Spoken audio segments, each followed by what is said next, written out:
마케팅 설계자 책머리.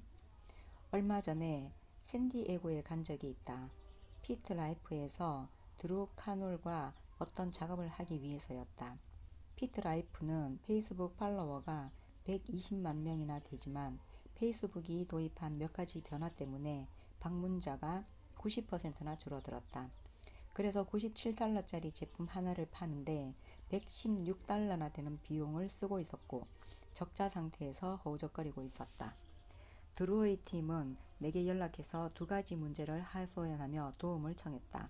바로 트래픽과 전환이었다. 전화를 받고 나는 미소를 지었다. 왜냐하면 내게 도움을 청하는 사람들 대부분이 그런 이유였기 때문이다. 그들은 보통 내가 헤드라인을 살짝 바꾸거나 광고 대상 집단을 수정해서 문제를 해결할 것이라고 생각한다. 그러나 나는 내가 컨설팅했던 대부분의 회사와 마찬가지로 피트라이프의 문제 역시 방문자나 전환의 문제가 아님을 진작부터 알아보았다. 그런 경우는 정말 드물기 때문이다. 대부분은 퍼널의 문제다. 잠재 고객이 결국 구매 버튼을 누르기까지의 전 과정을 어떻게 설계하느냐가 핵심이라는 말이다.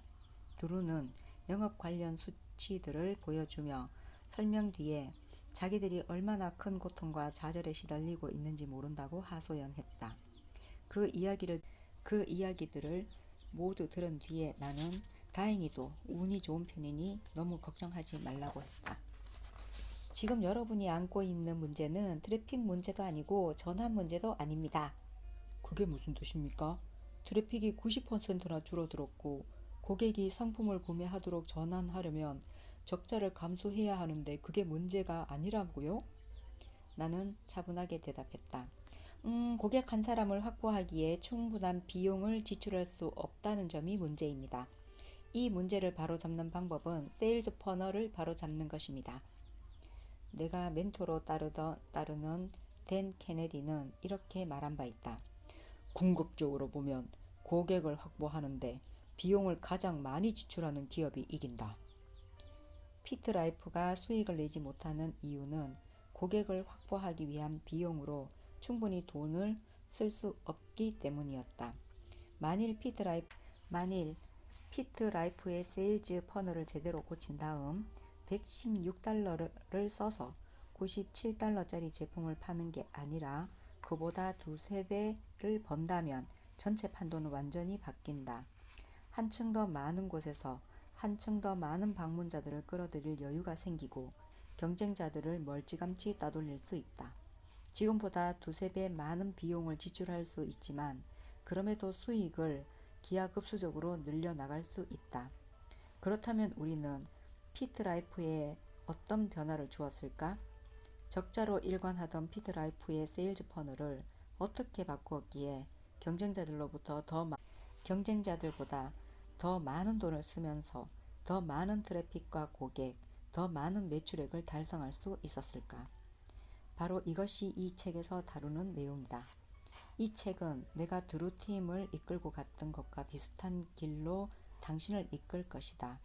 이 여정은 당신의 회사가 현재와 동일한 규모의 방문자만으로도 두세 배 더 돈을 벌 수 있는 제품과 서비스를 만드는 데 도움을 줄 것이다. 이 책에서 제시하는 단계들을 하나씩 차례대로 밟아 나가다 보면 당신은 어느새 신세계를 맞이해서 훨씬 더 많은 새로운 고객을 확보하는 데 훨씬 더 많은 돈을 쓸 수 있게 될 것이다. 이 책은 또한 온라인 기업이나 사업가가 고객과 의사소통하는 방식을 바꿀 때 어떤 일이 일어날지 보여줄 것이고 당신이 고객에게 더 많은 가치를 제공할 때 고객은 어떻게 해서 당신이 놓은 사다리를 타고 위로 계속 올라가 충성스러운 고객이 되는지 그리고 어떻게 더 많은 돈이 당신이 제안하는 상품에 쓰이게 되는지 이 책이 생생하게 보여줄 것이다.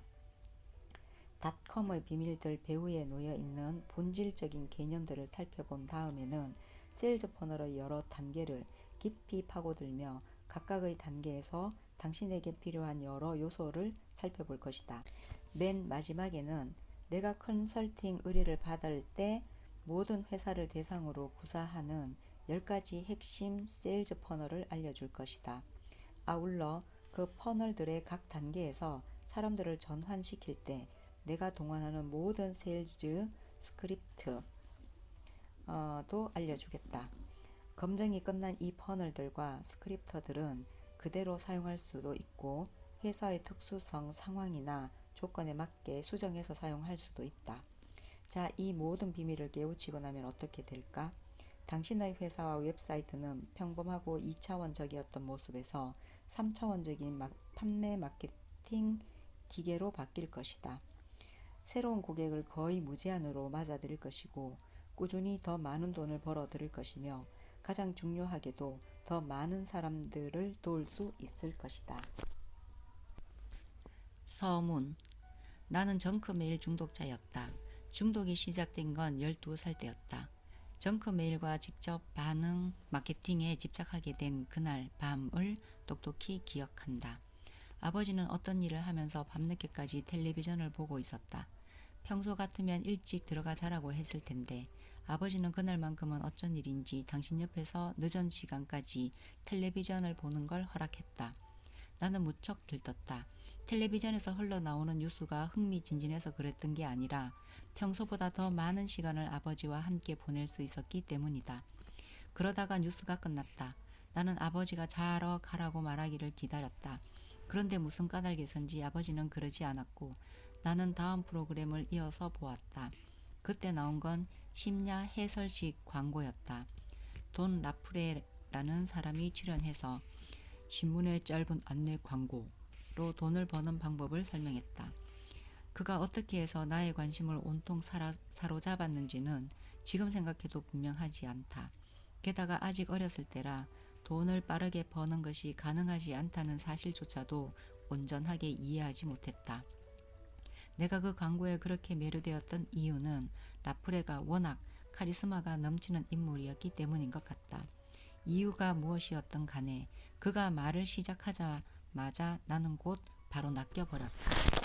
이 광고에서 라프레는 자기가 첫 번째 사업을 어떻게 시작했는지 이야기했다. 먼저 제품 아이디어를 어떻게 떠올리게 되었는지 설명했고 다음에는 그 새로운 제품을 팔려고 지역신문에 짧은 광고를 실었던 일을 이야기했다. 광고가 나간 첫 주에 그는 광고비를 빼고도 약 $30의 수익을 남겼다. 사람들 대부분은 그 돈을 커다란 성공이라고 여기지 않는다. 그러나 라프레는 달랐다. 그는 똑같은 광고를 다른 신문에 내면 역시 비슷한 액수를 벌 수 있고 여러 신문에 내면 역시 또 돈을 벌 수 있음을 알았다. 그렇게 해서 라프레는 그 광고를 수많은 신문에 냈고 한 달 만에 무려 수만 달러를 벌었다. 나로서는 미처 알지 못했지만 그때 돈 라프레는 어떤 사업에도 적용할 수 있는 직접 반응 마케팅의 기본적인 내용을 나에게 가르쳤던 것이다. 당신도 짐작했겠지만 텔레비전 앞의 12살 아이는 눈이 휘둥그레졌고 심장은 마구 뛰기 시작했다. 지금도 생생하게 기억하는데 그날 나는 얼마나 흥분했던지 밤에 잠도 제대로 자지 못했다. 그날뿐 아니라 그 주 내내 그랬던 것 같다. 내 머릿속은 오로지 돈 라프레의 시스템을 구입해서 나도 돈을 벌어야겠다는 생각으로 가득 찼다. 그래서 아버지에게 돈 라프레의 시스템을 살 돈을 달라고 했다. 그러자 훌륭한 모든 아버지가 그러하듯이 아버지는 일을 하면 그 대가로 돈을 주겠다고 했다. 나는 잔디를 깎고 잡초를 뽑는 등 서너 주 동안 정말 힘들게 일했고 필요한 돈을 벌 수 있었다. 지금도 1-800으로 시작하는 주문 전화번호를 기억한다. 상품이 배달되어 박스를 열 때 내 심장은 미친 듯이 쿵쾅거렸다. 나는 신문의 짧은 안내 광고를 통한 직접 반응 마케팅의 기본을 설명해주는 모든 내용을 하나도 빼놓지 않고 읽었다. 그날이 바로 지금까지 이어진 내 여정의 출발점이다. 다음으로 나는 우리 집에서 구독하는 신문에서 실제로 그런 광고 방식으로 물건을 파는 사람이 있는지 찾아보기 시작했다. 놀랍게도 돈 라프레가 가르쳐 주었던 바로 그 일을 생계수단으로 삼는 사람들의 광고가 수백 개나 있는 게 아닌가? 어느 날 어머니와 함께 간 식품점에서 소규모 사업 기회라는 잡지가 선반 위에 놓여 있는 걸 보았다. 잡지의 표지에는 돈을 버는 일과 관련된 문구가 적혀 있었다. 나도 모르게 손을 뻗어 잡지를 집어들고는 책장을 넘기기 시작했다. 그런데 신문에서 보았던 것과 똑같은 유형의 광고가 거기에도 실려 있는 것이 아닌가? 나는 어머니를 졸라서 그 잡지를 샀고 집에 돌아와서는 눈에 보이는 모든 번호로 전화를 해서 해당 광고를 통해 무료로 제공하는 정보 키트들을 신청했다. 서너 주가 지난 뒤부터 나는 정크 메일을 받기 시작했다. 내가 정크 메일을 자금 따옴표로 묶은 것은 정크 메일을 공부한 덕분에 수백만 달러나 되는 돈을 벌었기 때문이다. 정크 메일이 얼마나 많이 왔든지 우리 집 우편함에 다 들어갈 수 없을 정도였다. 중학교 때는 수업을 마치고 집에 돌아오면 내 앞으로 온 우편물이 부엌 조리대에 수북하게 쌓여 있곤 했다. 나는 그 우편물들을 모두 내 방으로 가지고 가서 한 자도 빼지 않고 꼼꼼하게 읽었다. 당시에는 몰랐던 사실이지만 그때 나는 시대를 통틀어 최고로 꼽히는 직접 마케팅 담당자들의 롱폼 세일즈 레터들을 읽은 것이었다. 그러면서 그 사람들이 무슨 일을 하고 있으며 또 그 일을 어떻게 하는지 깨달았다. 그렇게 나는 이 일에 완전히 매료되고 말았다. 그 사람들이 무엇을 팔든 간에 판매 과정은 동일했다. 그들은 작은 광고를 내고 사람들에게 자기 회사의 상품을 알리고 싶으면 연락하라고 했다. 누군가 연락을 하면 그 사람들은 무료 보고서로 위장한 세일즈 레터를 보내서 저렴한 가격의 정보 제품을 팔았다. 내가 그 제품을 구매했을 때 그들은 나에게 자기의 시스템을 보내주곤 했는데 여기에는 고가의 제품을 홍보하는 세일즈 레터도 함께 따라붙었다. 이것이 내가 세일즈 퍼널에서 처음 노출되는 경험이었다. 그때는 몰랐지만 내가 오프라인에서 수도 없이 보았던 이 과정은 나중에 내가 온라인으로 수백 개 회사를 성장시키는 컨설팅을 할 때 사용한 바로 그 시스템이 된다. 자, 어떤 퍼널들은 이것보다 훨씬 발전된 형태이기는 하다. 하지만 이 오프라인 퍼널들의 흐름을 나타낸 그림을 잘 살펴본 다음 이 책에서 앞으로 보게 될 온라인 퍼널들과 얼마나 비슷한지 눈여겨보라. 돌이켜보면 내 또래 아이들이 대부분 야구 카드를 모으는 동안에 나는 정크 메일을 공부하고 세일즈 퍼널을 공부하고 있었다는 사실이 재미있다. 나중에 대학교에 진학해서 집을 떠날 때 어머니는 내가 모았던 수많은 정크 메일을 모두 버리라고 해서 어쩔 수 없이 그래야 했지만 나는 내가 받았던 최고의 마케팅과 판매 교육이 무엇이었는지 보여주는 사진 한 장을 남길 수 있었다. 안타까운 현실은 12살 시절의 내가 신문의 삼행 광고와 광고용 우편물을 통해서 물건을 팔 상황이 아니었다는 것이다. 그러나 개념만큼은 분명하게 이해했다. 그리고 그로부터 10년이 지난 대학교 2학년 때 나는 직접 반응 마케팅을 재발견했고 인터넷에서 활용하는 방법을 알게 되었다. 나의 첫 번째 온라인 마케팅 사업 설계. 대학교 2학년 때의 어느 날 늦은 밤이었다. 나는 침대에 누워 있었고 너무 힘들었고 지쳐서 그저 멍하게 텔레비전만 보고 있었다. 채널을 이리저리 돌리던 중에 광고 하나가 내 눈을 사로잡았다.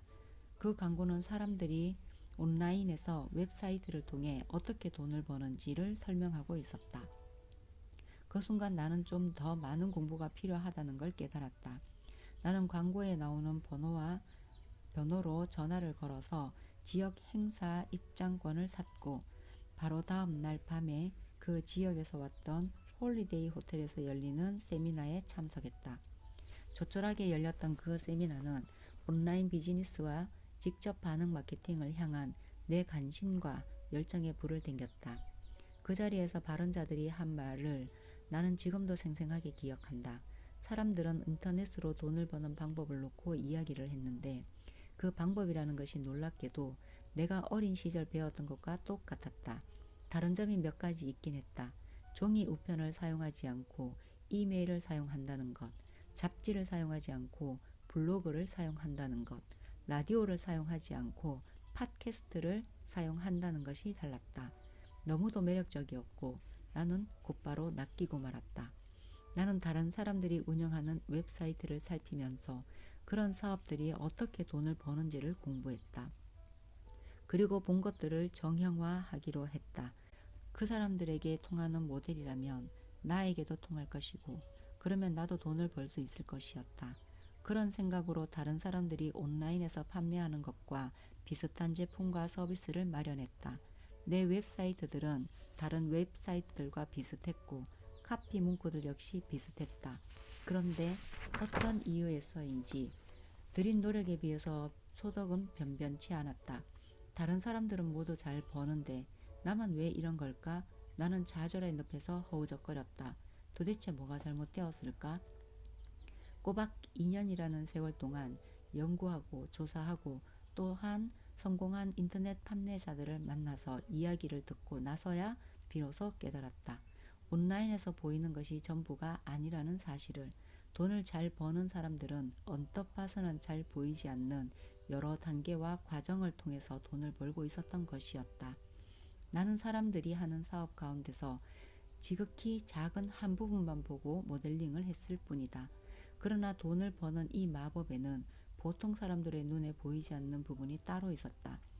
1만 달러짜리 웹사이트와 1000만 달러짜리 기업 사이에는 명확한 차이가 있으며 그 차이는 구매자가 최초로 세일즈 퍼널을 발을 들여놓은 다음에 진행되는 일에 달려 있다는 걸 깨달았다.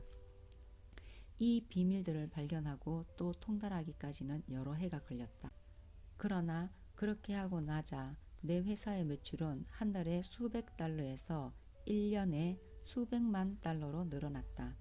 이 책을 쓰기로 마음먹은 것은 나처럼 온라인에서 성공하려고 애쓰고 있지만 성공하지 못하는 사람들이 많다는 걸 알기 때문이다. 다른 사람들의 방식을 참고할 때 겉으로 드러난 것만 모델링하는 바람에 형편없는 결과를 받아들고 좌절하는 사람들이 많다. 이 책은 수천 개에 이르는 회사들과 성공한 세일즈 퍼널들을 분석하면서 10년을 보낸 끝에 얻은 결과물이다. 나는 수백 개의 세일즈 퍼널을 직접 만들었으며 내 강연이나 강좌를 듣는 수만 명의 청중 및 고객과 함께 온라인과 오프라인의 모든 시장에서 효과를 발휘할 수 있는 모든 사람이 꿈꾸는 세일즈 퍼널을 만들었다. 성공이라는 꿈은 생각보다 훨씬 더 가까이 있음을 독자들이 깨닫길 바란다. 고객에게 커다란 가치를 제공하고 잠재 고객과 효과적으로 소통하고 매우 전략적인 방식으로 판매 과정들과 퍼널들을 만들므로써 당신도 제품이나 서비스 또는 메시지를 세상에 알릴 수 있음을 곧 알게 될 것이다. 또한 이 과정에서 당신은 자신이 보여주는 가치에 걸맞는 보상을 받을 수 있을 것이다. 이 책의 3가지 차별점. 당신이 이 책을 구매했다는 것은 나를 신뢰하고 선생으로 믿기로 했다는 뜻이다. 당신은 아마 지금도 바쁜 삶을 이어가고 있을 것이다. 그 점은 나는 충분히 이해하고 존중한다. 내가 당신의 시간을 헛되이 낭비하지 않을 것이라고 믿는 건 중요하다. 사업의 성공을 위한 교육이라는 점에서 여러 다른 선택지가 있음에도 소중한 시간을 나와 함께 하기로 한 당신의 결정을 나는 고맙게 여기고 영광으로 받아들인다. 이 책은 당신이 지금까지 읽었던 경제 경영 서적들과 다르다. 어떻게 다른지 하나씩 살펴보자. 1. 아무리 시간이 흘러도 유용한 방법들만 소개할 것이다. 아마도 당신은 온라인으로 회사를 성장시키는 방법을 배우려고 노력해 보았을 것이다. 그 방법을 가르쳐 준다는 책을 사거나 강의를 들었을 것이다. 문제는 그런 것들이 처음에는 잘 통했을지 몰라도 당신이 그 책이나 강의를 접할 때쯤 이미 구닥다리가 된다는 것이다. 어쩌면 그 책의 원고가 출판사에 넘어가는 시점에 이미 구닥다리가 되었을 수도 있다. 구글이 알고리즘을 바꾸거나 페이스북이 새로운 인터페이스를 도입하는 순간 그때까지 잘 통하던 많은 전술들이 갑자기 아무짝에도 쓸모 없어진다. 그러나 이 책은 당신의 온라인 매출이 계속해서 기하급수적으로 늘어나는 판매 및 세일즈 퍼널을 만들 수 있도록 돕는다. 이 책은 아무리 세월이 흘러도 변함없이 유용할 안내서다. 장담컨대 10년 뒤에도 지금처럼 여전히 유용할 것이다. 기술이 아무리 바뀌어도 늘 똑같이 유지될 전략과 개념에 초점을 맞추었기 때문이다. 2. 직접 실행해본 전략들만 가르쳐 주겠다. 인터넷 마케팅을 가르치는 사람들은 수도 없이 많다. 이 사람들 가운데 대다수는 온라인에서 배운 인터넷 마케팅 전략을 다른 사람에게 가르치면서 돈을 번다. 댄 케네디는 이들을 삽을 파는 사람들이라고 부르는데, 미국의 황금광 시대에 돈을 가장 많이 번 사람들은 황금을 캐던 사람들이 아니라 삽을 팔던 사람이었기 때문이다. 현대판 삽을 파는 사람들은 자기는 실제로 어떤 전략도 실행해 보지 않고서 그저 당신에게 인터넷 마케팅 전략을 팔기만 할 뿐이다. 이런 사람들과 나의 차이는 나는 가르칠 뿐만 아니라 실제로 직접 실행한다는 데 있다. 그렇다. 나는 이 책에서 공개할 비밀들 하나하나를 모두 직접 사용하고 있다. 이 비밀들을 물리적 제품부터 서비스나 지도, 소프트웨어에 이르기까지 수십 가지의 다양한 시장에서 이용해 보았고 지금도 그렇게 하고 있다. 수백 개의 회사와 연결되어 그들을 직접 도우면서 당신이 상상할 수 있는 거의 모든 틈새 시장 및 모든 산업 부분에서 그들의 수익성을 높여주고 있기도 하다. 대략 7에서 8년 전에 나는 운이 좋게도 직접 마케팅의 전설들인 댄 케네디와 빌 글레이저와 함께 일했다. 두 사람은 전 세계의 기업가들을 상대로 컨설팅을 했는데 나는 이 두 사람의 인터넷 마케팅 분야 메인 트레이너로서 6년 가깝게 함께했다. 이런 경험은 결코 흔한 게 아니다. 그때 나는 수백 개에 이르는 오프라인 회사들을 상대로 일하면서 지금 이 책에서 당신에게 알려주고자 하는 바로 그 개념들을 이들 회사의 마케팅 전략에 녹여내는 일을 했다. 그 밖에도 토니 로빈스의 비즈니스 마스터리 세미나에서 이 개념들을 가르치기도 했다. 지금까지의 경험에 비추어 보았을 때 내가 일러주고자 하는 전략들은 당신이 상상할 수 있는 거의 모든 산업 부분에서 온라인과 오프라인 가릴 것 없이 잘 작동한다. 이 책 전반에 걸쳐 이런 다양한 사업 유형의 사례를 제시해서 각각의 전략이 어떤 시장에서 어떻게 작동하는지를 직접 확인할 수 있도록 하겠다. 이 책은 4부로 나눠진다. 1부에서는 자기만의 첫 번째 세일즈 퍼널을 만들 때 반드시 이해해야 하는 핵심적인 전략 및 개념을 소개한다. 이렇게 해서 온라인 판매의 비결을 이해하고 나면 2부로 넘어간다. 2부에서는 10가지 주요 세일즈 퍼널을 만드는 방법이 제시된다. 이 퍼널은 우리가 실제 여러 회사에서 날마다 사용하는 것이다. 3부에서는 세일즈 퍼널 안에서 사람들을 이동시켜 당신의 상품을 구매하도록 유도하는 데 필요한 판매 스크립트를 제시한다. 그리고 4부에서는 온라인 판매와 관련된 모든 기술을 실행하는 데 있어서 한층 더 쉬운 몇 가지 방법을 제시한다.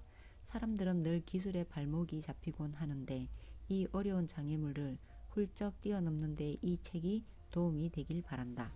이 퍼널들은 작동하는 방식만 알고 나면 실행하는 건 쉽다.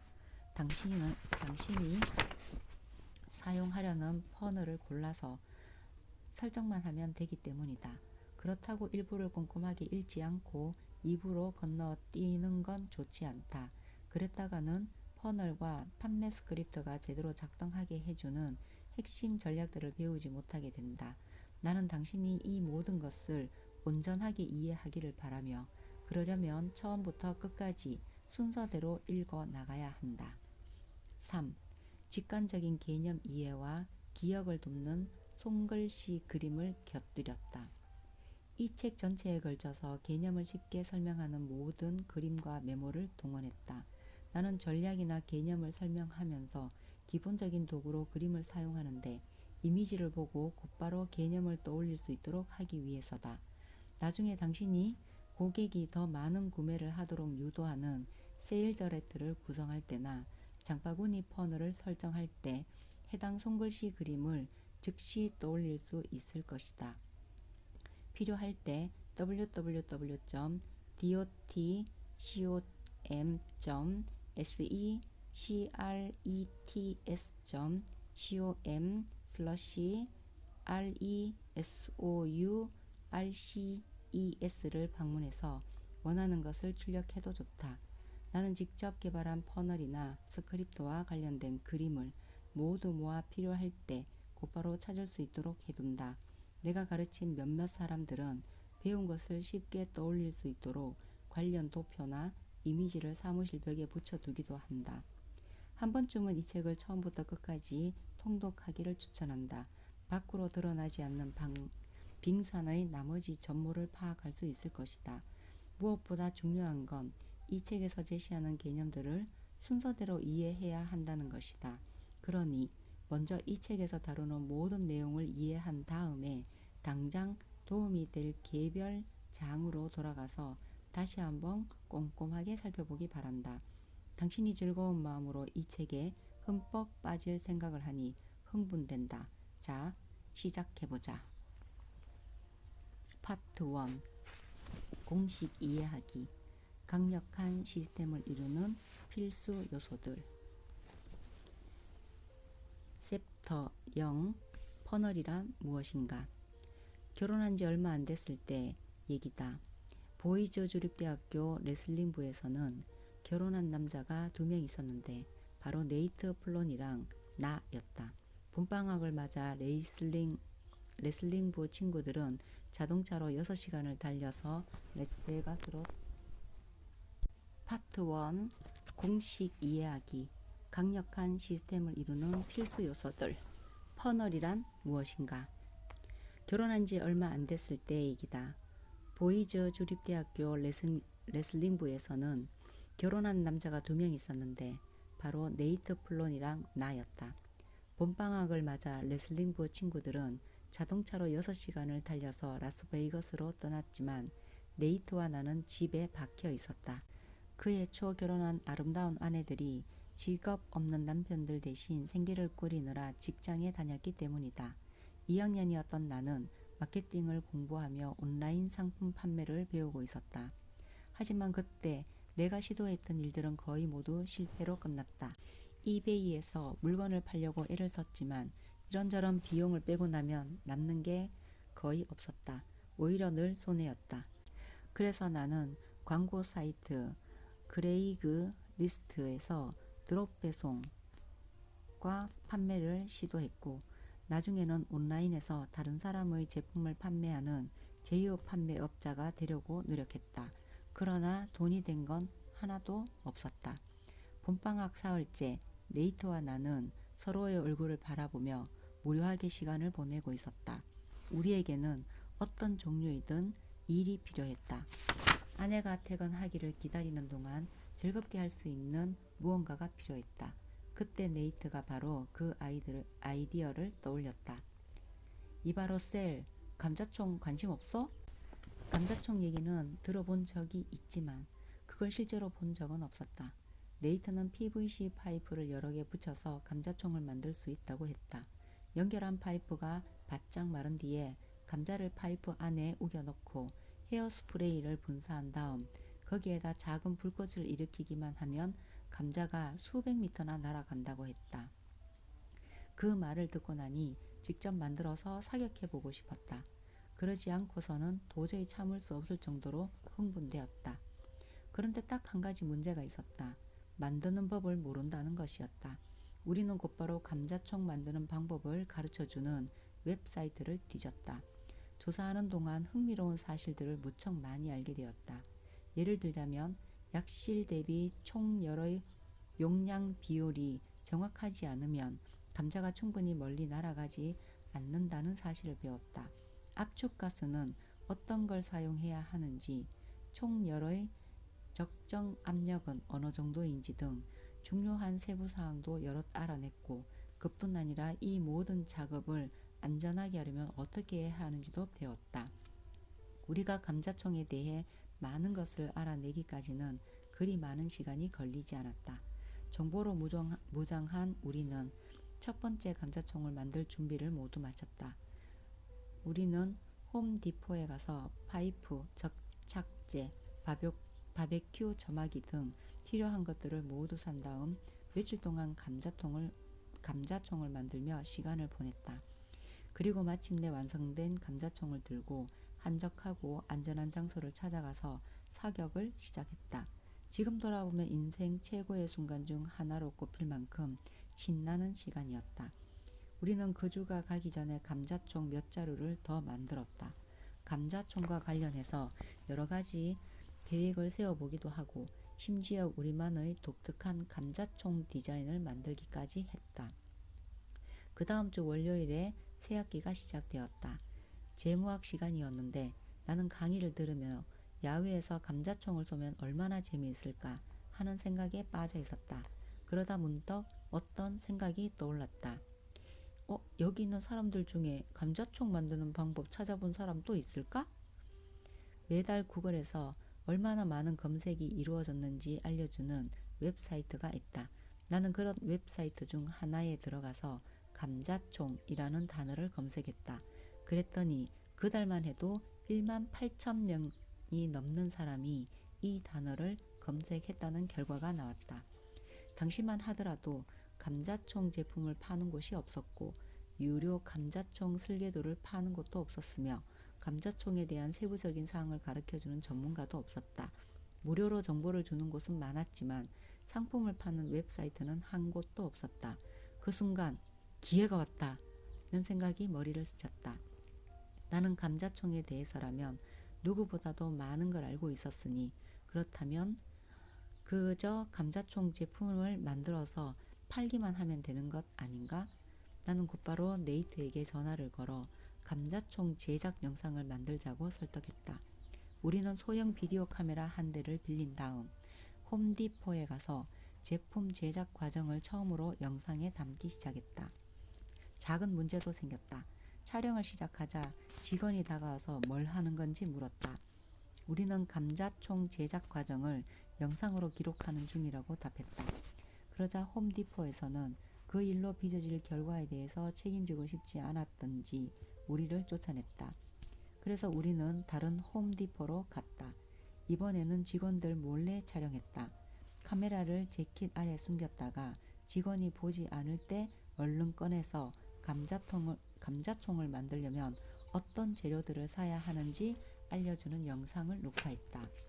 집으로 돌아와서 총을 만드는 과정을 찍었다. 우리는 제작의 각 단계를 설명했고 우리가 설명한 약실 대비 총열의 용량 비율을 공개했으며 우리가 즐겨 사용하는 압축가스가 무엇인지 알려주었고 이 총을 안전하게 다루는 방법도 가르쳐 주었다. 이렇게 우리는 감자총을 제작하는 전체 과정이 담긴 영상을 완성했다.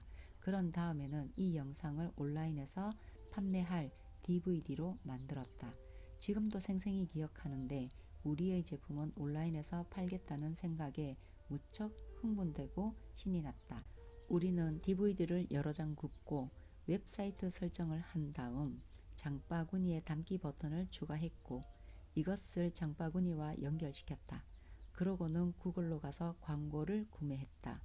처음에는 쉬웠다. 정말이지 너무 쉬웠다. 구글에서 누군가가 감자총이나 감자총 설계도를 검색할 때마다 구글이 내 광고를 노출하고 그 사람이 내 광고를 한 번씩 클릭할 때마다 0.25달러를 구글에 지불하기로 했다. 따져보니 하루 평균 10달러 정도를 광고해서 DVD 한 장 정도 팔 것이라는 예상이 나왔다. 간단히 계산해보니 감자총 웹사이트를 운영하는 것으로 하루 평균 27달러를 벌 수 있었다. 그런데 예상하지 않았던 일이 일어났다. 당시에는 전혀 이해하지 못했지만 구글의 뒤통수를 처음으로 경험했다. 어느 날 아침에 일어나 보니 내가 부담해야 하는 광고비가 클릭당 0.25달러에서 거의 3달러로 인상된 게 아닌가? 구글이 그야말로 하루아침에 약속을 바꾸어 버린 것이다. 이런 일이 계속되면 며칠 안에 시장에서 쫓겨나겠다는 생각에 너무도 고통스러웠다.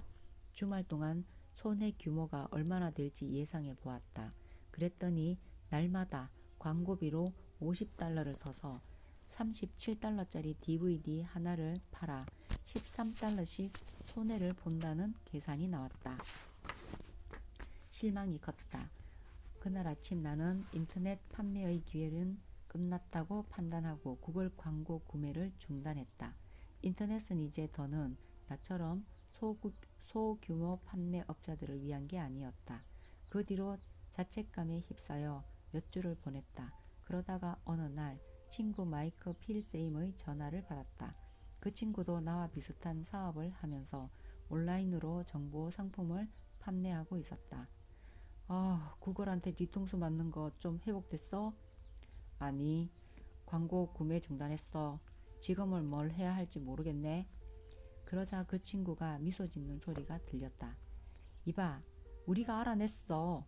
네가 광고로 어떻게 수익을 낼 수 있는지 방법을 알아냈다고. 응? 뭐라고? 어떻게? 맥도날드가 드라이브 스루를 광고하는데 얼마 쓰는지 알아? 1.91달러야. 햄버거 하나를 2.09달러에 팔면 0.18달러밖에 남지 않는다는 뜻이지. 아, 몰랐어. 근데 그게 내 웹사이트랑 무슨 상관이야? 잘 들어봐.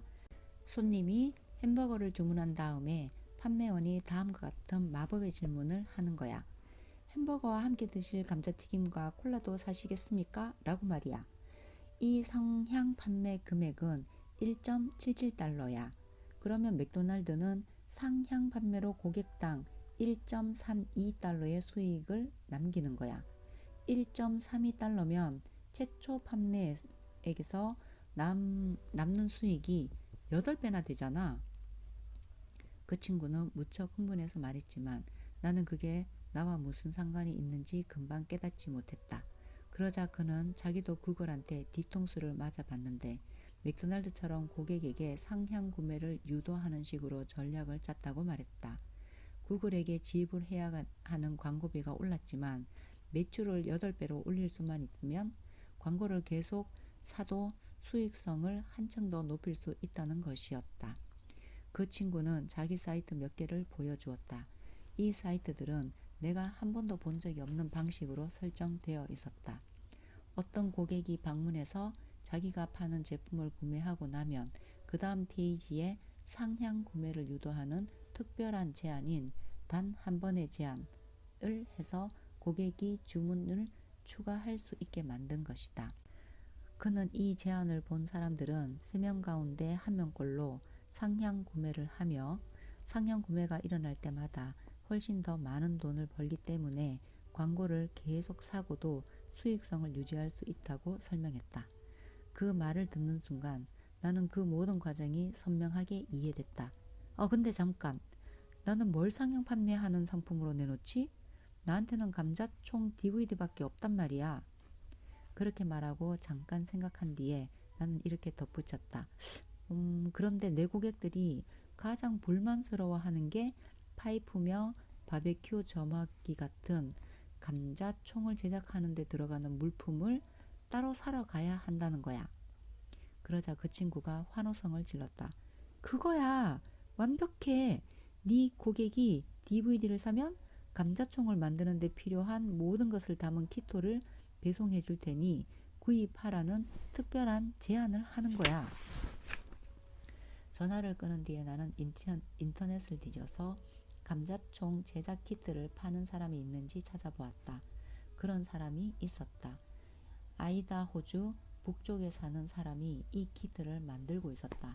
나는 그 사람과 계약을 맺고 내가 고객에게 온라인으로 키트를 팔면 그 사람의 키트를 고객에게 배송하기로 했다.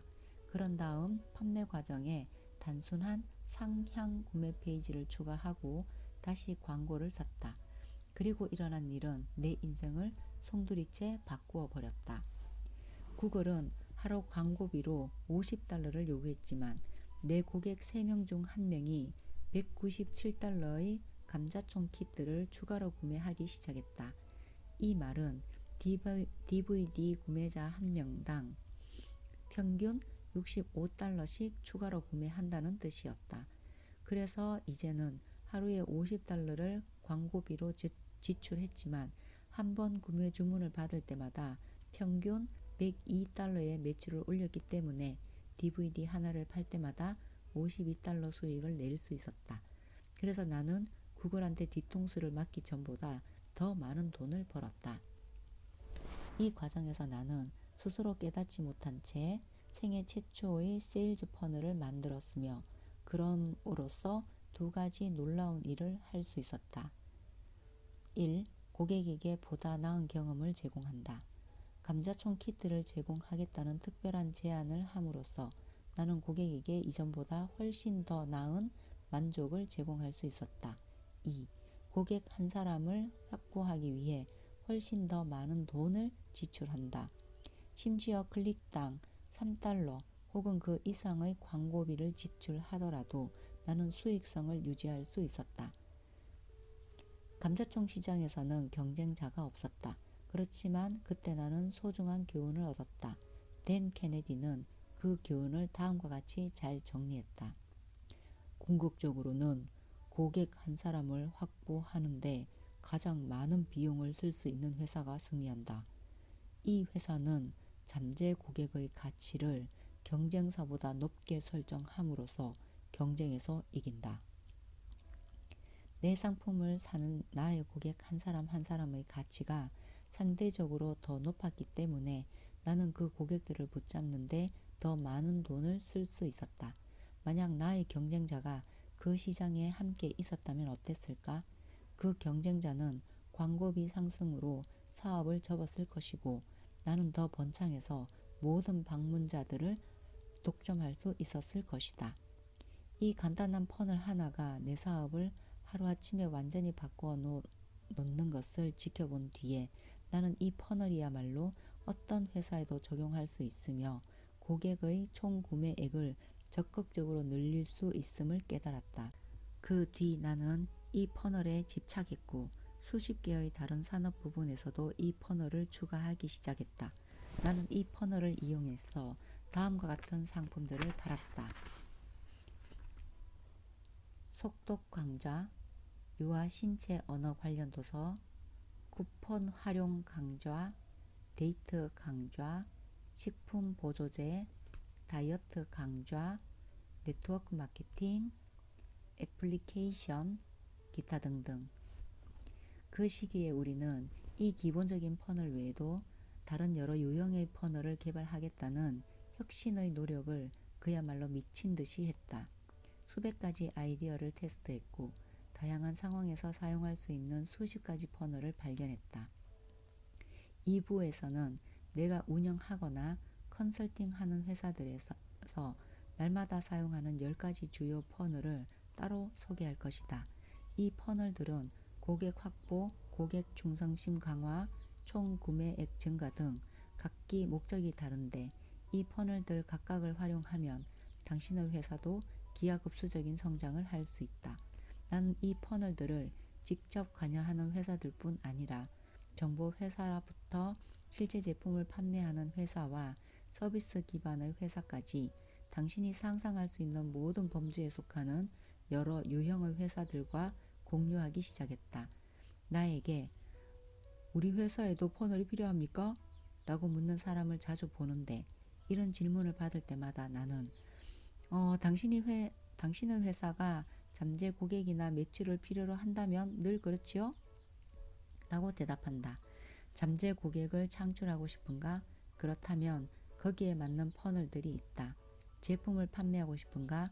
거기에 맞는 퍼널들도 있다. 퍼널은 어떤 회사든 간에 성장시킨다. 문제는 당신이 처한 상황에 따라 어떤 퍼널이 가장 적절한지 아는 것이다. 사람들은 대부분 새로운 고객을 확보하기 위한 단 하나의 퍼널에서부터 시작하고 그 다음에는 새로운 잠재 고객을 확보할 때마다 그들로부터 자동으로 돈을 벌어들이는 데 도움이 되는 다른 퍼널들을 추가로 만든다. 세일즈 퍼널이란 무엇인가? 나 스스로 날마다 던지는 질문이 있다. 세일즈 퍼널이란 무엇인가? 그런데 이 질문에 단 한 문장으로 대답할 수 있는 명쾌한 해답을 아직도 찾지 못했다. 내가 찾은 답변 가운데 가장 크게 도움이 되는 것은 퍼널을 웹사이트와 나란히 두고 대조하는 것이다. 많은 사람들은 이 둘이 같은 것이라고 생각하지만 이 둘을 나란히 놓고 보면 퍼널이라는 개념이 왜 우월한지를 금방 알 수 있다. 웹사이트가 처음 생겼을 때 사람들은 웹사이트가 무엇인지 또 웹사이트를 어떻게 사용해야 하는지 제대로 알지 못했다. 전략이란 것은 거의 없었고 기업의 웹사이트를 만들어서 파는 사람들은 그저 예쁘고 기업주가 허무해할 만한 웹사이트를 만들었다. 기업주가 그걸 원했기 때문이다. 그래서 인터넷 초기 1, 20년 동안에는 대부분의 웹사이트가 아름답게 꾸며진 브로슈어처럼 보였다. 그 웹사이트들은 멋져 보였으며 해당 기업이 고객을 위해서 할 수 있는 모든 것으로 이어지는 링크를 갖추고 있었다. 문제는 이런 웹사이트 뒤에는 아무런 전략도 프로세스도 없다는 것이었다. 이건 말하자면 어떤 판매 회사가 영업사원을 고용해서 가게 앞에서 지나가는 사람들에게 브로슈어를 나눠주게 하는 것과 비슷했다. 이때 유일한 판매 전략이라고는 브로슈어를 받아든 사람이 이를 살펴본 다음 자기가 원하는 것을 발견하고 가던 걸음을 되돌려서 가게 안으로 들어오게 한다는 것이었다. 만일 내 회사 직원이 가게 앞에서 브로슈어를 나눠주면서 사람들이 자기 발로 찾아와서 물건을 살 때까지 기다리고 있었다면 나는 이 직원을 당장 해고할 것이다. 그런데 여전히 사람들 대부분은 웹사이트를 그런 식으로만 바라본다. 마음이 혼란스러운 고객은 어김없이 구매를 거절한다. 이것은 마케팅의 기본 규칙이다. 대부분의 웹사이트는 버튼이 너무 많고 요구하는 행동도 너무 많으며 수백 개의 다른 페이지로 이어지는 메뉴도 너무 많다. 이런 웹사이트가 잘하는 딱 한 가지가 있다면 바로 사람들을 혼란스럽게 만든다는 것이다. 반면에 퍼널은 단순화를 목적으로 만들어졌다. 겉보기에는 웹사이트처럼 보여질 수 있어도 각 웹사이트와 단계마다 단 하나의 실행만 선택할 수 있다. 누군가가 어떤 웹페이지를 본 뒤 이를 따라가는 것 뒤에는 전략이 놓여 있다. 말하자면 최고의 영업사원을 고용하고 매장 밖에 두고 사람들이 걸어갈 때마다 이 직원이 다가가서 이름과 연락처를 묻게 하는 것이다. 이렇게 해서 원하는 정보를 얻고 나면 직원은 그 사람에게 무엇을 찾는지 묻는다. 그걸 알아내고 나면 직원은 그 사람을 가게로 데리고 와서 그를 혼란스럽게 만드는 수십 가지 것들을 건너뛰고 곧바로 그가 원하는 것을 찾도록 돕는다. 또한 이 영업사원은 고객이 원하는 것을 정확하게 제공한 다음에 구매 제품이나 서비스를 보완하는 다른 상품을 추가로 구매하도록 해서 고객에게 한층 더 높은 수준의 서비스를 제공한다. 영업사원이 이런 퍼널을 통해서 고객을 안내하면 두 가지 일이 일어난다. 첫째, 고객은 한층 더 나은 사용자 경험을 한다. 그들은 혼란스러운 감정에 사로잡히지 않으며 자기가 원하는 것을 정확하게 찾는다. 두 번째, 가게 주인은 더 많은 돈을 번다. 가게 주인이 고객을 혼란스럽게 만들지 않기 때문에 고객은 자기에게 도움이 될 올바른 상품을 추가로 구매한다.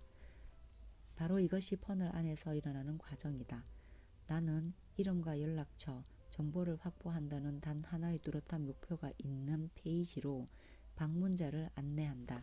거기에서부터 상품에 관심이 있는 리드, 즉 잠재 고객들을 그들이 찾고 있는 제품이나 서비스를 판매하기 위한 과정으로 이끈다. 그리고 고객이 해당 구매를 마치면 상향 판매 과정을 통해 그의 상품 주문을 고객 맞춤형으로 만들고 또 나중에는 다른 퍼널들을 사용해서 그 고객을 내가 판매하는 다른 상품으로 유도한다. 이 책에서 당신이 배울 각각의 퍼널 유형은 이 과정을 제각기 다른 방식으로 수행하는 것이지만 과정 자체는 언제나 동일하다. 퍼널에서 각각의 페이지는 단순하며 사람의 관심을 낚아채는 후크를 가지고 있고 가치를 창조하는 스토리를 들려주며 또 퍼널의 다음 페이지로 그 사람을 이동시킬 제안을 한다. 비밀 공식. 이제 당신은 퍼널 뒤에 놓여 있는 기본적인 사항들을 이해했을 것이다. 그렇다면 지금부터 내가 비밀 공식이라고 부르는 프레임워크에 대해 설명하겠다. 일부의 각 장에서 이 과정의 각 부분을 깊이 파고들 것인데 이전에 여기에서 간략하게 소개하려고 한다. 전체 여정에서 지금 우리가 어디쯤 가고 있는지 쉽게 알 수 있도록 하기 위해서다. 비밀의 공식은 4가지 간단한 질문을 던지는데 이 질문들은 이 책에서 우리가 하게 될 모든 것들을 안내하는 지침이라고 봐도 좋다. 질문 1. 당신이 꿈에 그리는 고객은 누구인가? 만일 당신이 꿈에 그리는 고객이 있다면 그런 고객은 어떤 유형일까? 고객의 유형을 더 구체적으로 특정하면 할수록 이런 고객을 찾는 일도 그만큼 쉬워질 것이다. 질문 2. 그 고객은 어디에 모여 있는가? 그런 고객이 어떤 사람인지 알고 난 다음에 밟아야 할 단계는 그 고객이 어디에 숨어 있는지를 알아내는 것이다.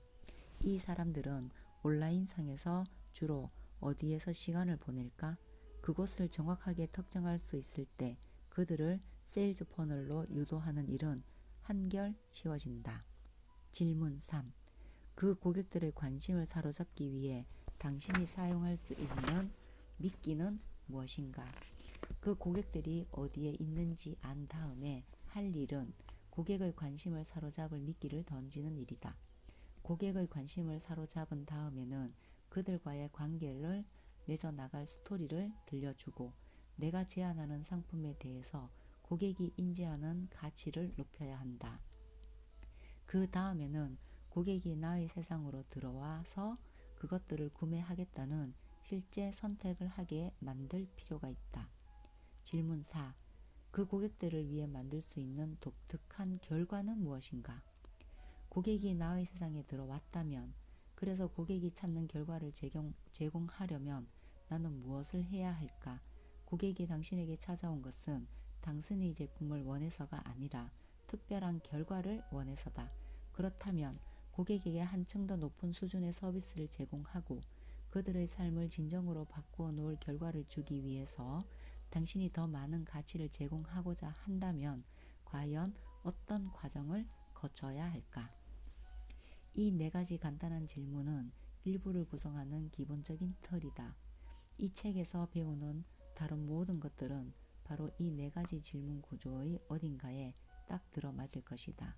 이 4가지 질문은 내가 개인적인 컨설팅 작업을 하면서 의뢰인에게 하는 질문과 똑같다. 나는 컨설팅을 의뢰하는 기업들이 이 공식을 비롯해 가치 사다리를 통해 사람들을 이동시키는 퍼널과 스크립트를 온전히 이해하도록 돕는 대가로 하루 10만 달러를 받는다. 그러니까 이만한 가치가 있는 내용을 바로 이 책을 통해 당신에게 제공하겠다는 말이다. 비록 당신은 그렇게 큰 돈을 지불하지 않았지만 이 책에서 소개하는 공식과 모든 사례, 연습 문제를 10만 달러를 투자한 것처럼 열심히 배우고 익히기 바란다. 그렇게만 한다면 그만큼 컨설팅 비용을 내고 나에게 개인적으로 컨설팅 받는 것과 다름없을 것이고 당신은 전보다 훨씬 더 많은 것을 얻을 것이다. 자, 지금부터 우리가 비밀 공식이라고 부르는 과정을 자세하게 알아보자. 비밀 공식. 월요일 오전 11시 27분이었다. 어쩐 일인지 아무리 침대에서 일어나려고 해도 일어날 수 없었다. 근육통이었다. 온몸에 근육이 아팠다. 도무지 이해할 수 없었지만 그랬다. 전날 운동을 했던 게 아니므로 운동을 많이 해서 아픈 건 아니었다. 마치 독감이라도 걸린 것처럼 온몸이 지독하게 아팠다. 내가 누군가에게 고용되어 있다면 얼마나 좋을까 하는 생각이 간절했다. 그러면 사장이 나를 해고할 것이고 그러면 내가 침대에서 일어나서 맞닥뜨릴 그 지긋지긋한 악몽도 더는 없지 않겠냐는 생각으로 어쩌다가 내가 이런 상황까지 몰렸을까? 몇 년 전만 하더라도 나는 공식적으로 신생기업을 창업한 기업가였다. 그동안 실수가 적은 편은 아니었지만 그래도 제법 성공한 기업가 축에 속했다. 내가 창업한 회사는 수익성이 좋았다. 우리는 고객에게 봉사하면서 성공 가도를 달렸다. 그런데 어떤 이유로 해서 비참한 신세가 되고 말았다. 지난 날을 돌이켜보면서 내가 도대체 어디서부터 잘못했는지 알아내려고 애를 쓰고 또 썼다. 그런데 생각하면 할수록 내가 나의 제품으로 봉사하려고 했던 고객을 내가 진심으로 대하지 않았다는 사실이 또렷하게 떠올렸다. 왜 그랬을까? 나에게 문제가 있었던 걸까? 아니면 다른 데 문제가 있었던 걸까? 몇 주 뒤에 나는 기업가 친구 한 명과 대화를 나누면서 이런 고민을 털어놓았다. 그러자 그 친구는 빙그레 웃으며 이렇게 말했다. 네가 고객을 진심으로 대하지 않았다면 그건 네 잘못이지. 고객 잘못은 아니잖아? 너는 시장에서 네가 내놓은 내용과 제안을 바탕으로 고객을 끌어들였거든. 그리고 그 친구는 평생 잊을 수 없는 그 말로 뒤를 이었다. 네가 미끼를 바꾼다면 그것은 네가 고객을 바꾼다는 뜻이야. 그 말을 듣는 순간 처음 일을 시작할 때 내가 어떤 사람에게 봉사하고자 하는지 몰랐다는 사실을 통렬하게 깨달았다. 그저 제품 아이디어에만 빠져서 제품을 시장에 무작정 던져놓고는 그 제품의 매력을 느끼는 사람이 저절로 찾아오기만을 기다렸다. 그러나 안타깝게도 내가 시장에 던져놓은 그 제안을 받아들인 사람들은 내가 즐거운 마음으로 함께 걸어갈 수 있는 고객이 아니었다. 그때 나는 나의 모든 것을 송두리째 바꿔놓을 강력한 질문 하나를 나 자신에게 던졌다. 내가 진정으로 봉사하려고 하는 사람은 누굴까? 사업을 한답시고 일을 벌이며 살아왔던 그날까지도 이 질문을 단 한 번도 머리에 떠올리지 않았다. 나는 할 수만 있다면 모든 사람에게 내 제품을 팔려고 노력했었다. 나는 내가 누구를 위해 봉사하고 싶은지 전혀 생각하지 않았다. 그저 좋은 제품을 만들겠다는 마음만으로 거기에 모든 노력을 기울였다. 제품에 초점을 맞추는 것이 처음에는 똑똑한 접근법 같았다. 그러나 어쩐 일인지 나는 지치고 좌절했으며 또 공허했다. 만일 내가 꿈의 고객을 딱 꼬집어 누구라고 말한다면 과연 그들은 누구이며 어떻게 생겼고 또 내가 그들을 끌어당길 제안은 무엇일까? 이것은 회사를 창업하거나 기존 회사를 비약적으로 성장시키려 할 때 가장 먼저 자기 자신에게 던져야 할 질문이기도 하다. 질문 1. 당신이 꿈에 그리는 고객은 누구인가? 자기 자신에게 물어보아야 할 첫 번째 질문은 내가 진정으로 함께하고 싶은 사람은 누구인가? 이다. 대부분의 사람들은 제품 아이디어에서 시작하며 자기가 누구를 고객으로 삼고 싶은지는 전혀 생각하지 않는다. 그러나 사업하는 사람이 날마다 소통해야 할 대상은 바로 고객이다. 사업하는 사람은 때로 가족이나 친구보다 고객과 더 많은 시간을 보낸다. 당신은 자기에게 중요한 사람을 신중하게 선택한다. 그렇지 않은가? 그런데 당신이 꿈에 그리는 고객을 누구로 정할지 결정할 때는 왜 그만큼의 시간과 관심을 들이지 않는가? 이제 막 사업을 시작했다면 이런 게 그다지 중요하지 않게 보일 수 있다. 그러나 장담하건대 만일 당신이 꿈의 고객을 의식적으로 선택하지 않는다면 언젠가는 당신도 내가 그랬던 것처럼 고통스러운 각성의 시간을 경험할 것이다. 그래서 일에 지치고 진이 빠진 나머지 제발 누가 자기를 해고해 주길 바라면서 악몽에서 허우적거릴 것이다. 내가 첫 번째 소프트웨어 회사를 창업해서 성공했을 때였다. 많은 사람이 온라인에서 거둔 나의 성공에 주목해서 내가 어떻게 회사를 시작했는지 물었다. 그때 나는 시장에 넘쳐나는 수요를 보았기 때문에 온라인에서 다른 사람들에게 자기 사업을 시작하는 방법을 알려주는 것도 재미있을 것 같았다. 실제로 재미있었을 뿐만 아니라 우리는 돈도 많이 벌었다.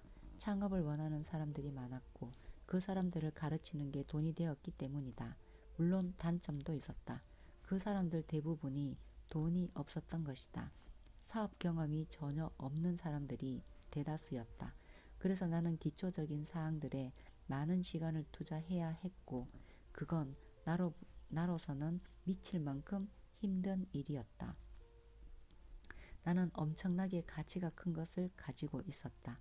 사람들에게 내가 여러 회사를 성장시킨 방법과 잠재 고객을 충성스러운 고객으로 전환하는 방법, 여러 퍼널을 구조화하는 방법을 가르쳐주고 싶었다. 그러나 내 시간의 99%는 도메인을 사들이고 호스팅을 설정하는 기초적인 방법을 가르치는 일에 소비되고 있었다. 나는 이 고객들에게 봉사하면서 여러 해를 보냈는데 그 일이 나를 비참하게 만들었다. 우선 나의 가족이 고통을 받았다. 돈을 아무리 많이 벌어도 나는 행복하지 않았다. 결국 그렇게 여러 해를 보낸 뒤에서야 비로소 나는 누구? 라는 질문을 새삼스럽게 떠올렸다. 다음과 같은 매우 중요한 질문들을 간과했음을 그제서야 깨달은 것이다. 내가 꿈에 그리는 고객은 누구일까? 이 고객은 어떤 사람일까? 그들은 어떤 것에 열정을 가지고 있을까? 그들의 목표와 꿈과 소망은 무엇일까? 어떤 제안을 해야 이런 고객들만 끌어들일 수 있을까? 누구와 관련된 이 질문을 놓고 나는 거의 한 주 동안 실험했다. 그리고 마침내 고객 아바타 유형 2개를 일단 만들었다.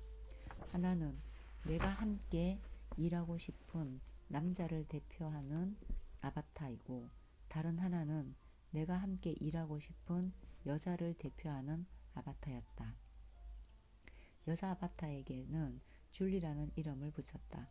그런 다음 줄리에 대해서 내가 아는 것들을 하나씩 적어 나갔다. 줄리는 성공했으며 추진력이 있다. 다른 사람과 공유하고 싶은 메시지를 가지고 있다. 돈보다는 개인적인 성장을 소중하게 여긴다. 이미 사업을 시작했으며 어느 정도 성공을 거두었지만 회사를 한층 더 성장시킬 방법을 배우고 싶어 한다. 남자 아바타에게는 마이크라는 이름을 붙였다. 그에 대해서도 내가 아는 것들을 하나씩 적어 나갔다. 마이크는 예전에 운동선수였다. 그는 어떤 시점에 다른 사람의 인생을 비록 작지만 의미 있게 바꿔놓는데 도움을 주었고, 이제는 보다 더 많은 사람의 인생을 긍정적으로 바꿔놓는 방법을 배우고 싶어 한다.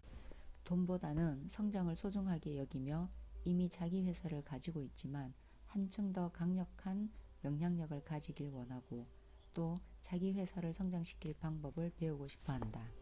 그런 다음에는 줄리라는 이름과 내가 설정한 특성을 검색어로 해서 구글 이미지 검색을 했다. 그리고 내가 마음속으로 생각하던 여자와 꼭 닮은 사진을 하나 발견했다. 마이크와 꼭 닮은 사진도 찾았다. 나는 이 두 아바타의 사진을 출력해서 벽에 붙여두었다. 그때만 하더라도 나의 이런 행동은 내가 봐도 우스꽝스러웠다. 그러나 그건 결코 우스꽝스러운 게 아니었다. 그 이유를 나는 바로 한 달 전에 있었던 일로도 설명할 수 있다. 그때 나는 컨설팅하고 있는 회사들의 대표 100명을 아이다호 보이즈에 있는 내 사무실에 초대해서 개인적인 행사를 열었다. 이 모임의 참석자는 $50,000를 회비로 지불했고, 이들은 모두 연간 최소 $1,000,000 매출의 사업을 하고 있었으며, 또한 하나같이 모두 나의 꿈의 고객들이었다. 모임 중에 나는 자리에서 일어나 여기에 모인 사람들 가운데 한 사람을 묘사하는 글을 써보았다고 말했다. 나는 그 사람이 누구일지 맞춰보라고 한 다음에 마이크와 줄리의 특징을 큰 소리로 하나씩 읽었다.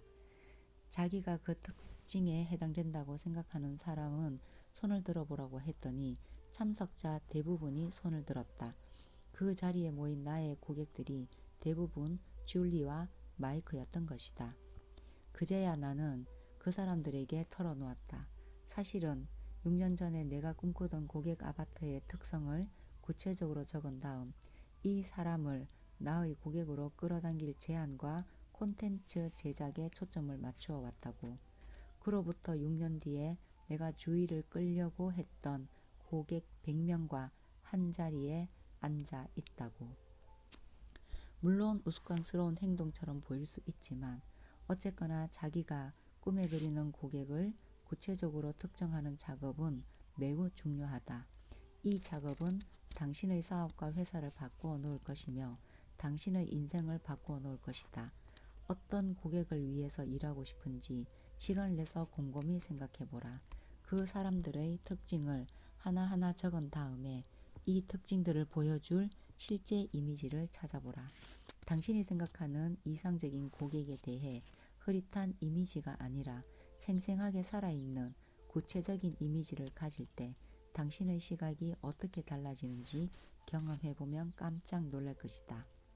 팟캐스트 열정의 기업가의 존 리 듀마스는 자기가 팟캐스트를 처음 시작할 때 생각했던 꿈의 청취자가 이런 모습이었다고 설명했다.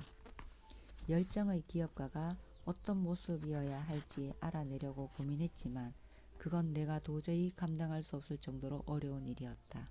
내가 이 방송의 청취자들을 데리고 가고 싶은 길이 어디인지 찾기가 너무 어려웠기 때문이다. 내 방송의 청취자는 지미다.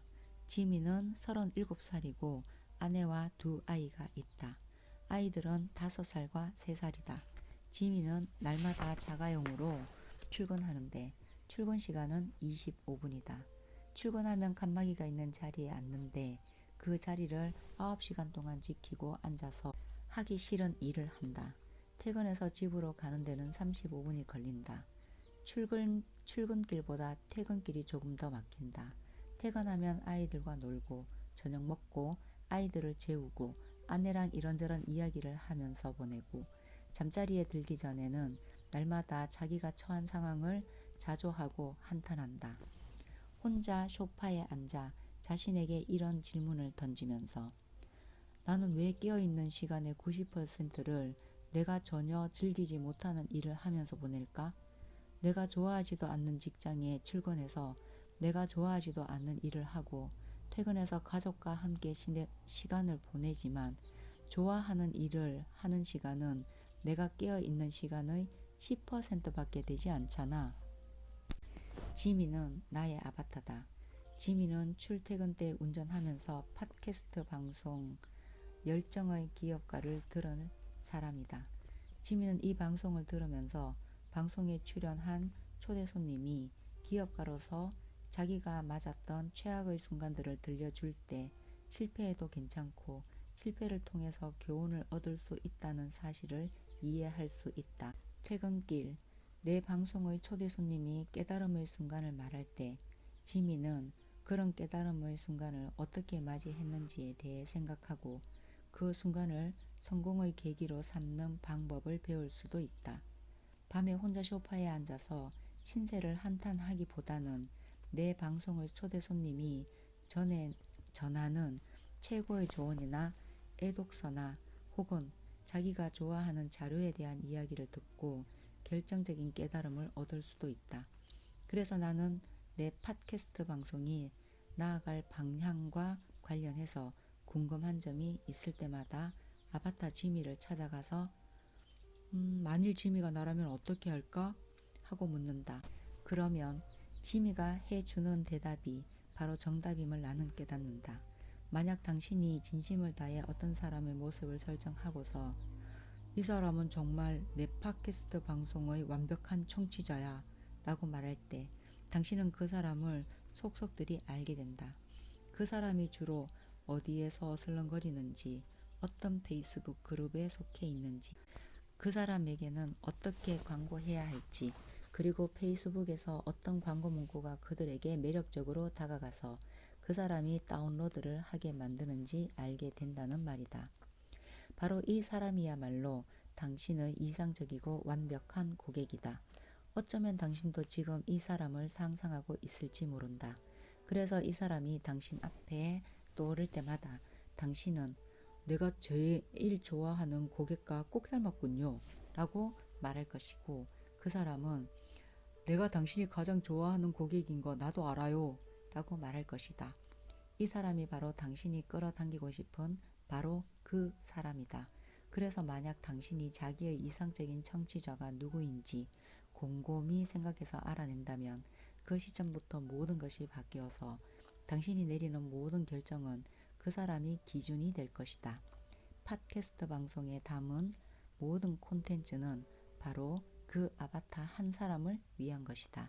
당신이 하는 모든 행동과 선택, 즉 도입부에서 무슨 말을 할 것이며 마지막 인사를 어떻게 할 것인가 등 모든 내용이 하나의 특정 목적에 초점이 맞추어진다. 여러 해 전 있었던 일이다.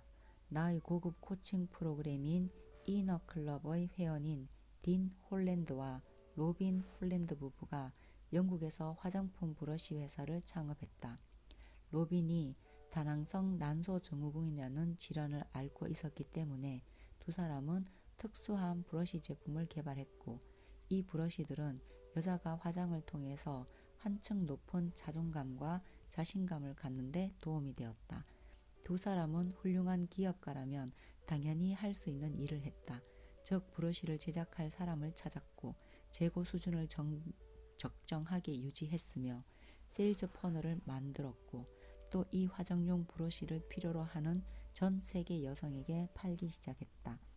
그런데 2년 동안 이 브러쉬를 팔았지만 거의 아무런 일도 일어나지 않았다. 판매가 증가하는 계기도 없었고 매출도 생기지 않았다. 그러다가 어느 날 두 사람은 커다란 깨우침을 얻는다. 로빈이 거울을 바라보다가 자기가 꿈에 그리던 고객이 자기를 쳐다보고 있음을 깨달았다. 그녀의 아바타는 화장을 하는 모든 여성이었다. 그건 너무 광범위했다. 그녀가 노려야 하는 시장은 다낭성 난소증후군에 시달리는 자기와 같은 부류의 여성이었다. 그 사실을 깨달은 순간 로빈은 이런 생각을 했다. 만약 우리가 세상의 모든 여성을 대상으로 브러쉬를 파는 것이 아니라면 어떨까?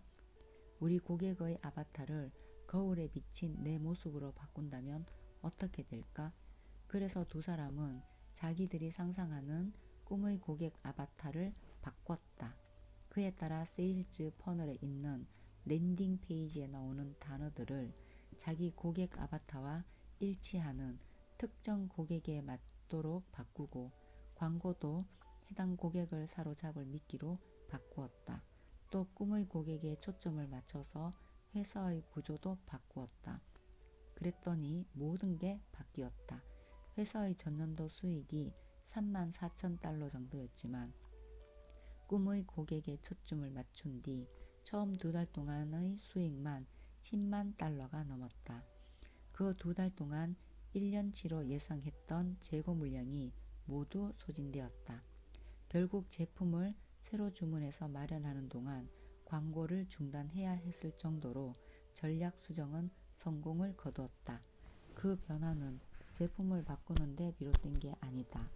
꿈의 고객을 바꾸고 그들에게 직접 말을 걸고 그들을 끌어당긴 데 비롯된 것이다. 비밀 공식에서 가장 먼저 물어봐야 할 질문은 바로 이것이다. 당신이 꿈에 그리는 고객은 누구인가? 질문 2. 당신이 꿈에 그리는 고객은 어디에 모여 있는가? 비밀의 공식 두 번째 질문은 이것이다. 꿈에 그리는 고객을 어디에서 찾을 것인가? 온라인에서 그들이 이미 모여 있는 곳은 어디일까? 인터넷의 진정한 힘은 비슷한 성향끼리 모인 집단에 있다.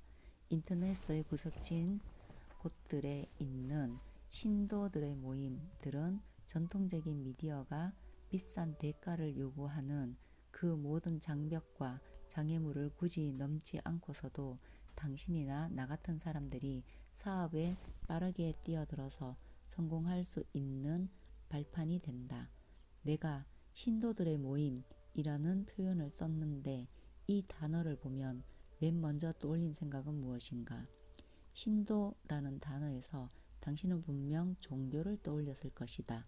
예를 들어 교회는 비슷한 관심사를 매개로 모인 사람들의 집합소다. 침례교 신자는 모두 매주 자기와 비슷한 신앙과 가치관을 가진 사람들과 모인다. 가톨릭 신자도 그렇다. 몰몬교 신자나 제7일 재림교 신자나 무슬림이나 유대교 신자도 그렇다. 만약 내가 몰몬교 신자들에게 완벽하게 딱 맞는 제품을 팔려면 어디로 가야 할까? 당연히 몰몬교회 회당에 가야 한다. 꿈의 고객이 모두 거기에 모여 있을 테니까 내가 할 일은 그들 앞에서 내가 전하고 싶은 메시지를 알리기만 하면 된다. 내가 하는 제안이 충분히 훌륭하다면 거기에 모인 사람들 가운데 상당수는 내 제품을 살 것이다. 이 비유는 여기까지만 하는 게 좋겠다. 내가 말하고자 하는 요지는 교회나 종교단체를 찾아가서 물건을 파는 법을 가르치는 게 아니니까 말이다. 내가 강조하고 싶은 것은 동일 관심사를 가지고 모여 있는 사람들의 힘이 강력하다는 사실이다. 인터넷이 기업에 있어서 놀라울 정도로 환상적인 도구로 꼽히는 것도 바로 이런 이유에서다. 인터넷이 등장하기 전에는 전 세계 사람이 한자리에 모이기 힘들었다. 지리적인 위치와 의사소통 능력이 제약으로 작용했기 때문이다. 그러나 이제는 달라졌다. 관심사가 비슷한 사람이라면 누구나 한자리에 모여서 거의 모든 것에 대해 토론할 수 있게 되었다. 내가 고등학생 때였다. 함께 점심을 먹고 카드게임도 하면서 몰려다닌 친구 5~6명이 있었다. 이 친구들이 하던 카드게임 가운데 하나가 매직 더 게버딩이었다. 날마다 점심시간이 되면 모여서 이 게임을 했다. 장담하건대 전국의 모든 고등학교에서는 이런 친구들이 분명 몇 명씩은 있을 것이다.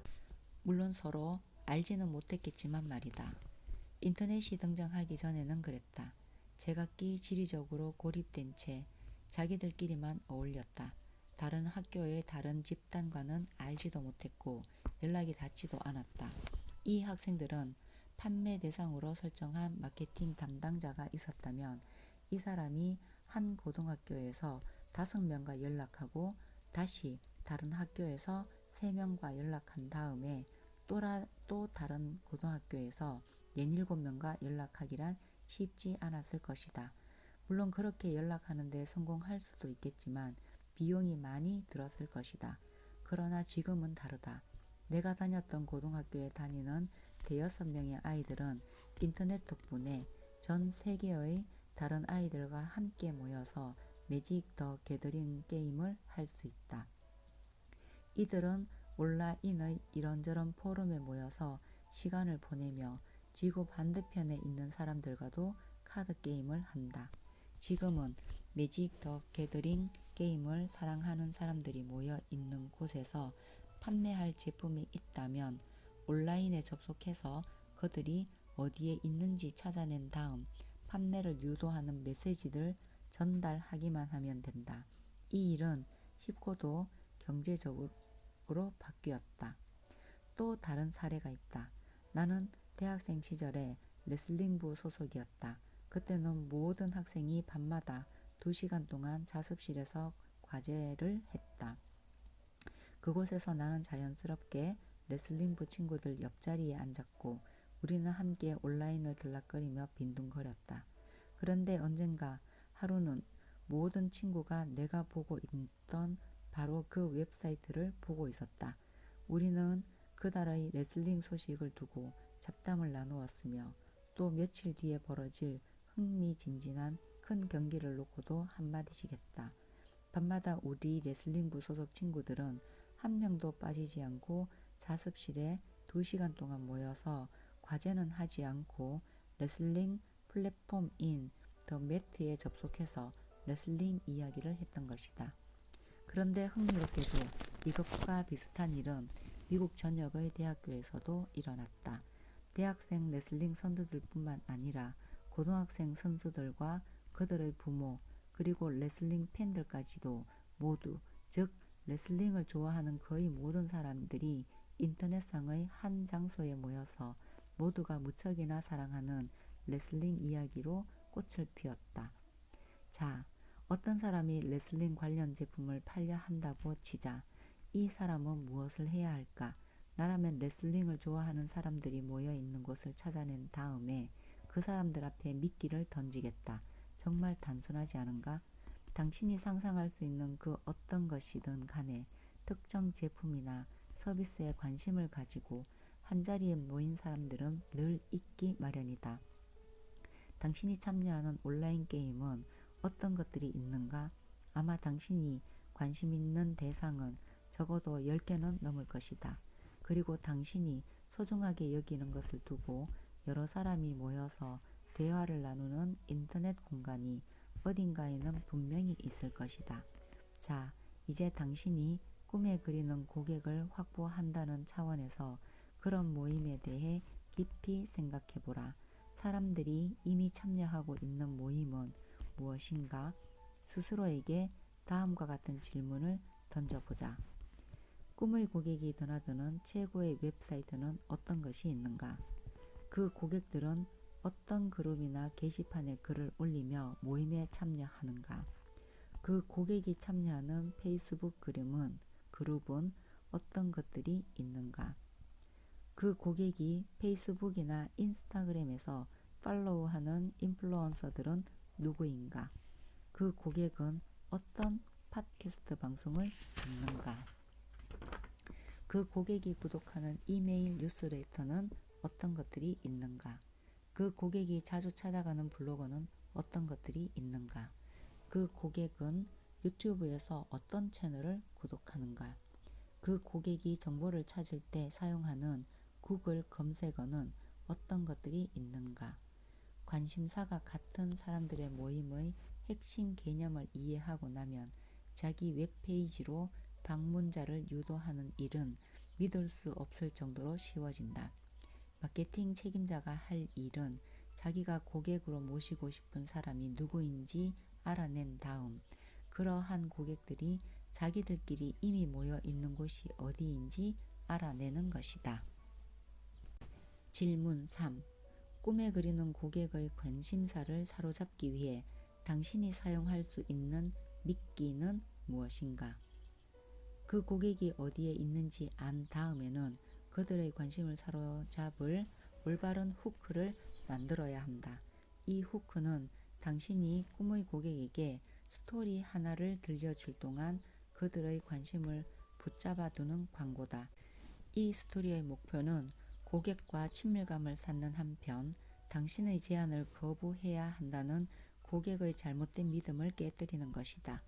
이 제안은 여러분의 꿈의 고객을 위해 만든 것이므로 고객이 원하는 바로 그 결과를 제공할 수 있다.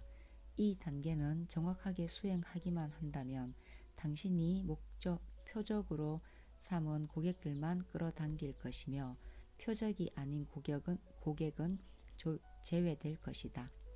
내 회사의 접근법이 구매 결정이 미심쩍은 초심자를 목표 대상으로 하는 판매에서 벗어나서 꿈에 그리는 고객을 유치하는 쪽으로 옮겨감에 따라 우리의 첫 번째 단계는 마이크나 줄리 같은 고객을 끌어당길 새로운 제안을 만드는 것이 되었다. 내가 만든 첫 번째 새로운 제안은 닷컴의 비밀 실험실이었다. 이 제안은 우리에게 매우 효과적으로 작용했다. 왜냐하면 대부분의 초심자들은 분할 테스트가 무엇인지 모르기 때문이었다. 그러나 줄리나 마이크와 같은 우리의 꿈의 고객은 이 용어가 무엇을 의미하는지 알고 있으며 또한 관련 정보를 얻고 싶어 안달하고 있음을 우리는 잘 알았다. 이 새로운 제안을 제시한 지 며칠 만에 수천 명에 달하는 꿈의 고객이 우리에게 컨설팅을 받으려고 줄을 섰다. 당신도 꿈의 고객이 무엇을 원하는지 알기만 하면 그들을 매우 쉽게 끌어당길 수 있다. 이 책 전반에 걸쳐서 나는 올바른 제안을 만드는 것과 관련한 많은 이야기를 할 것인데 여기에서는 일단 그 제안이 당신의 꿈의 고객이 원하는 것과 일치해야 한다는 사실만 분명히 하고 넘어가자. 기적의 공식 가운데서 이 단계는 후크, 스토리, 제안이라는 고유의 프레임워크를 가지고 있는데 다음 장에서 구체적이고도 깊게 다룰 것이다. 질문 4. 당신이 꿈에 그리는 고객을 위해서 만들 수 있는 독특한 결과는 무엇인가? 당신이 완벽한 제안으로 꿈의 고객을 사로잡은 다음에 던져야 할 마지막 질문은 어떤 결과 혹은 가치를 고객에게 줄 것인가이다. 당신이 고객에게 팔고자 하는 제품이나 서비스를 말하는 게 아니다. 사업이라는 것은 제품이나 서비스의 문제가 아니다. 사업에서의 핵심적인 문제는 고객에게 줄 수 있는 결과가 무엇이냐 하는 것에 있다. 당신이 이 개념을 이해하기만 하면 가격은 더는 장애물이 되지 않는다. 내 경우를 놓고 보면 내가 꿈의 고객에게 서비스를 제공하는 가장 좋은 방법은 일정 수준 이상의 잠재 고객 수 또는 매출액을 보장하는 세일즈 퍼널을 제공하는 것이며, 이렇게 하기 위한 최상의 방법은 그 모든 것을 오로지 고객을 위해서 하는 것이다. 바로 이것이 내가 고객에게 가장 큰 영향을 주면서 동시에 가장 큰 수준의 서비스를 제공하는 방법이다. 이상적으로만 보자면 나에게 컨설팅을 의뢰한 기업도 모두 이 방법을 채택하도록 만드는 것이 나의 목표이다. 이런 유형의 서비스는 저렴하지 않지만 내가 보장할 수 있는 이 서비스의 성과는 어마어마하다. 알기 쉽게 말하면 우리 회사가 이 서비스를 제공하는 대가로 청구하는 비용은 100만 달러 외의 매출액 가운데 일정 비율이다. 그러나 우리 회사의 컨설팅을 받는 기업이 누릴 개선 효과는 이런 비용을 부담해도 남는 게 훨씬 더 크다. 우리 회사의 많은 고객이 그런 수준의 서비스를 받으면서 해당 비용을 지불할 수 없음을 나도 잘 안다. 우리가 다른 제품 및 서비스를 개발하는 이유도 바로 여기에 있다. 그렇지만 꿈의 고객을 붙잡고자 하는 궁극적인 장소를 올바르게 이해하는 것이 이 단계의 핵심임을 분명하다. 당신의 고객이 자기가 바라는 결과를 얻을 수만 있다면 얼마든지 지불할 수 있다고 상상해보자. 이때 당신은 그 고객의 성공을 확실하게 보장하기 위해서 무엇을 하겠는가? 당신은 그 고객을 어디로 데리고 가겠는가? 그곳은 어떤 곳일까? 그 장소를 마음에 깊이 새기자. 그 장소를 찾아내는 것이야말로 당신의 고객이 성공을 거두기 위한 핵심적인 요건이다. 바로 그곳으로 고객을 데리고 가야 한다. 비밀의 공식 가운데 이 단계의 프레임워크를 가치 사다리라고 부른다. 여기에 대해서는 세 번째 비밀을 다루는 장에서 자세하게 살펴볼 것이다. 가치 사다리 개념은 고객을 한층 더 높은 단계로 이끌 방법을 알려줄 것이다. 이를 통해 당신은 매출을 한층 더 높이고 고객은 한층 더 많은 가치를 획득할 것이다. 그렇다. 비밀의 공식으로 나아가는 4가지 질문을 다시 한 번 더 정리하면 다음과 같다. 1. 당신의 꿈의 고객은 누구인가? 2. 그 고객은 어디에 모여 있는가? 3. 그 고객의 관심을 사로잡을 당신의 미끼는 무엇인가? 4. 당신이 그 고객에게 줄 수 있는 독특한 결과는 무엇인가? 다음 거는요, 다음 챕터에서 또 읽어드릴게요. 질문 3. 꿈에 그리는 고객의 관심사를 사로잡기 위해 당신이 사용할 수 있는 미끼는 무엇인가? 그 고객이 어디에 있는지 안 다음에는 그들의 관심을 사로잡을 올바른 후크를 만들어야 한다. 이 후크는 당신이